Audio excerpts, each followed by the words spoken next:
What's up, family? Welcome back to Truthville, USA. I am Q. I believe that Donald Trump has made his final decision for his vice presidential candidate.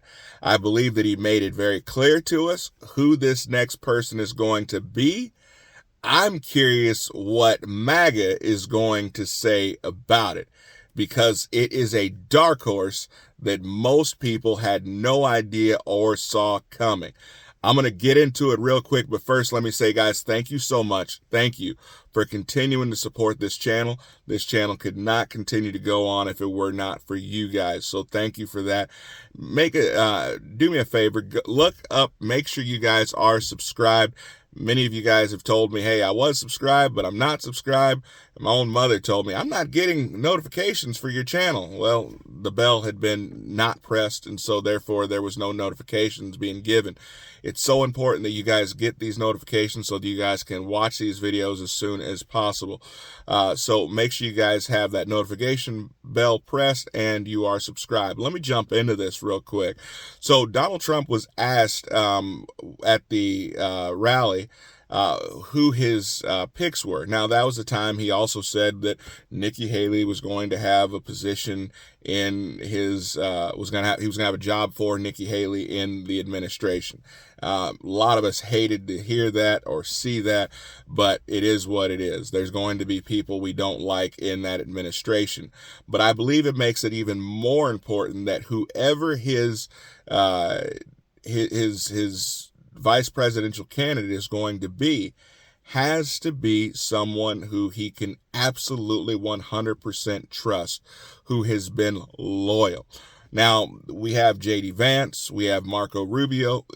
I cannot stand the idea of that pick. I'm going to be very honest with you. He is a swamp creature as far as I'm concerned.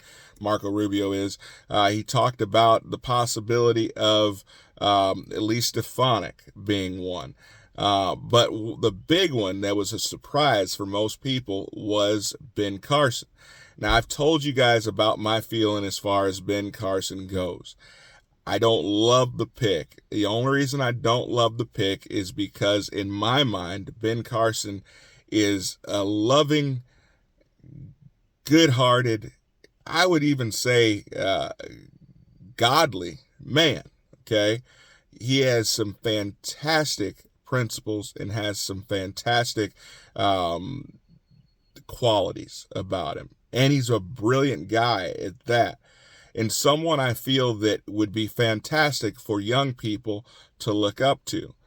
The problem I have is that he is so meek. He is so quiet. Now, I've brought that up as a concern for him only from the standpoint of I feel like as a president, he would be eaten alive. But as a vice president, I think he would be a fantastic choice, seeing as how I believe that he would bring Donald Trump down just a tad bit. I think if you're looking for calming voices in Donald Trump's ear, you could not get any more calming than Dr. Carson. Now, the interesting part about that also is that he has stayed loyal to Donald Trump throughout. You have not seen him go and write books trashing him. You have not seen him go and make comments about even when pressured about the 2020 campaign. He has always stood loyal for Trump, and that has got to mean something, because we know how important loyalty is to Donald Trump. And so I believe that Ben Carson is probably going to be the guy. And I hope that because of Ben Carson's age, that this means that he will not seek the presidency.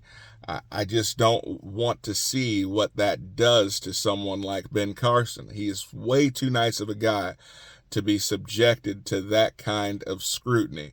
But I think as far as a adult in the room, as far as an advisor that's calming in Donald Trump's ear, I think he could be a fantastic choice. What say you? Comment below. Let me know what you guys think about the prospect of a Ben Carson as Donald Trump's number 2. I'll see you guys next time. Be blessed.